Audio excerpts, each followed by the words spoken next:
found some kinfolk of Lucky Ron's. This is his cousin, Barbara. Do you come out to many of his shows, Barb?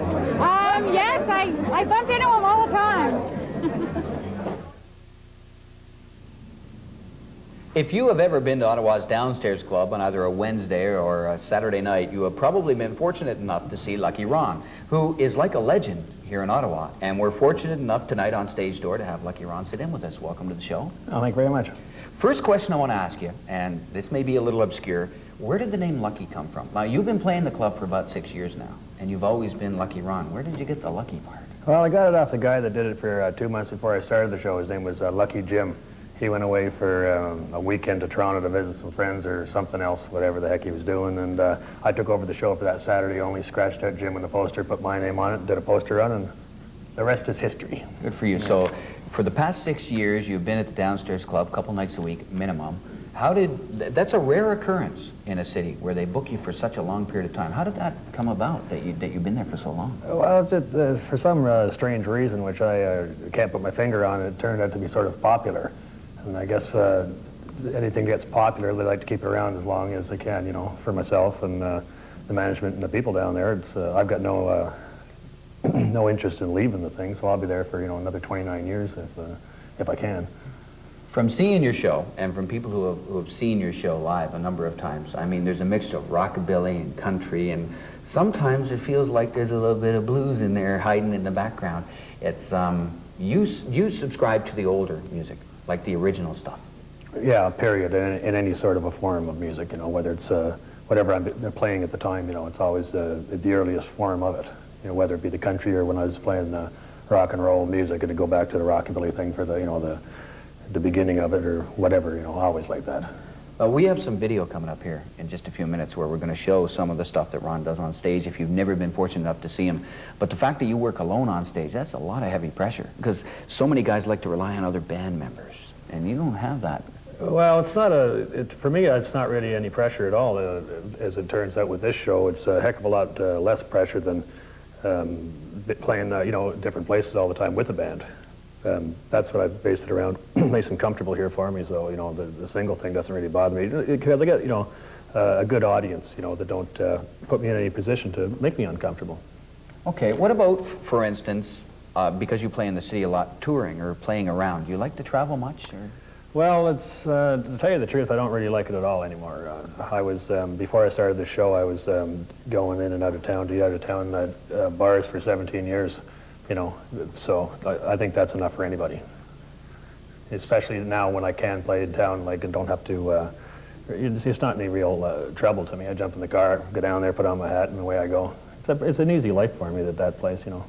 So, which leads me to my next question. Some people, some musicians who have been struggling for years would think that you got it all. Because you've got your regular full-time life with your home life, which is your private side, and then you've got your stage stuff, which gives you an outlet and also some, you know, I'm guessing extra money.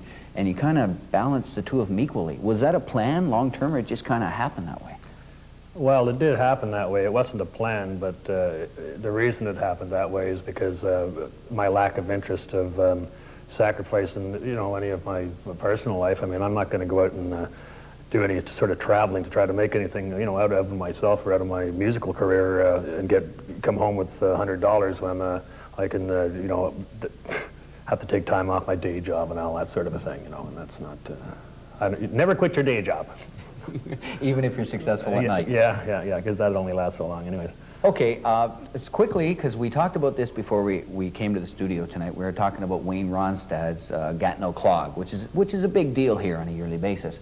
And I'd mentioned that I thought you would be perfect for it, and I guess the question that came out of that was my wondering if you think that maybe there should be a different kind of country festival happening here once a year.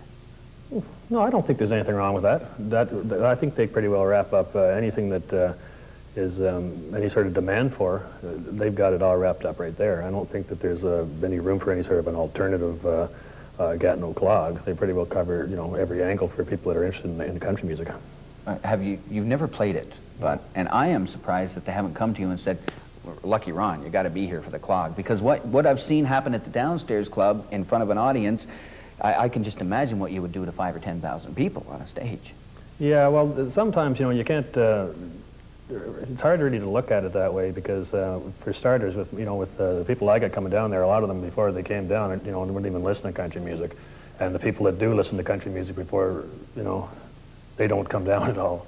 So like the country music listeners don't come to the show at all, period. And then the people that do come down aren't country western listeners, except for on Wednesday nights and Saturday afternoons. Okay. Now I got something here that may be a kind of a surprise for you. Can I hold this up here? This is the band that you played with before you were just Lucky Ron, the Mockingbirds. Okay, we got that in the monitor here. What I wanted to ask you, if because so many artists get together with prior accomplices, if maybe you'd like to put the Mockingbirds together for a reunion, maybe a brief tour. Well, the tour thing is definitely out of the question. If we did actually maybe about 6 weeks ago, we did one night with the original version of the Mockingbirds, which is just a little bit different from the one you're looking at by one person. But no, if we put it together again, it'll be another 5-6 years down the road, and it won't be heavily advertised, especially with the word reunion. It looks when you quit, when a band breaks up and stuff, it looks silly when you come out with this reunion. Got all these big plans of well, this is our last concert or whatever the heck, and next thing you know, you got everybody in the world's coming down to see it that ever liked you or whatever, and the next thing you know, you're cheating them by your reunion. No. Okay, long term for Lucky Ron, let's say in the next couple of years, what would you like to see happen for you? Well, I wouldn't mind putting a big jacuzzi in the house, but musically I don't have really any big plans or any goals or anything that I really like to see. Of course, you'd like to get as popular and loved as much as you can, but I've already feel like I've already got that. So, the money thing isn't really that important. I don't want to give you the impression that I'm like driving caviar and eating Cadillacs by any means, but I feel like I've already done. If I quit tomorrow, I've already done what I set out to do. Okay. So 2 nights a week from now on, for those of you who have never been to the Downstairs Club, Wednesdays and Saturdays you can catch Lucky Ron. If you're a fan of country music, of dance music, of rockabilly, I'm talking country dance music or rockabilly or story songs, as I like to call them, because I love your Stompin' Tom Connors type stuff. Yeah. The story songs have a lot to do with a good time at the Downstairs Club. So Wednesdays and Saturdays, by all means, head down, catch Lucky Ron. Thanks for coming in tonight. Oh, it's my pleasure. And for everybody who hasn't seen you, we have some video for you now. Roll. Go ahead. We got it. Thank you very much. My name is Lucky Ron.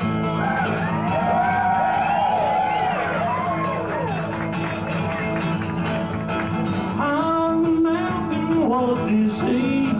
Bear tracks coming back to me. Think out your rubber before it's too late, 'cause the bear's got a little piggy heading through the gate. He's big around the middle and he's wide across the rope, running 90 miles an hour, taking 30 feet a jump. Ain't about baby pot and he's never been free.